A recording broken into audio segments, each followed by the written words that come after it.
Hôm nay là quyết định bán hết chim. Chào mào này, bán này.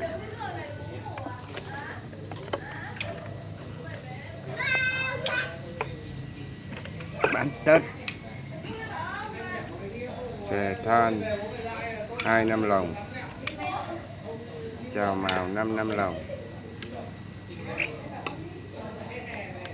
Đây hai anh thợ chim đây. Bắt được à? Em bầu siêu. Chim xích trên em còn bắt được rồi. Bắt chim xích à? Đây, anh em nhá, chim đấu giàn này, bắt tay cho hộp phát vào ngay. Đấy, chưa? Thế.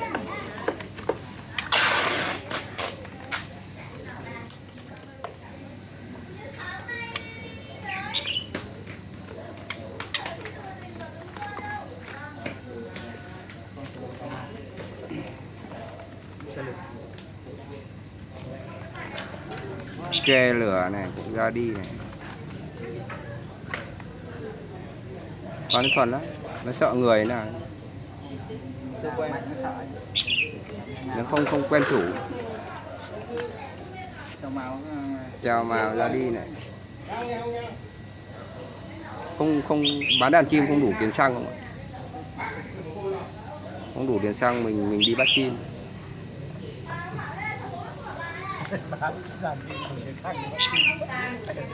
Thật đi mẹ, chờ đêm chờ hôm đứng ở đường để nó bắt xe nó ở Lào Cai về, nghĩ cảnh.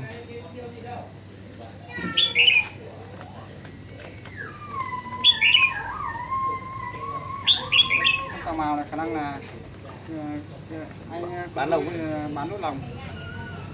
Không. Bán lồng không được mua để rồi thả ra. Thả ra đi. Thả thì lồng. Ai bán lồng này của ông bạn ông Kỷ Niệm ấy. Vâng, anh Chí lồng hộp. Hộp à? Hết, Còn rất nhiều hộp. Anh để em quay cho, hay thôi rồi.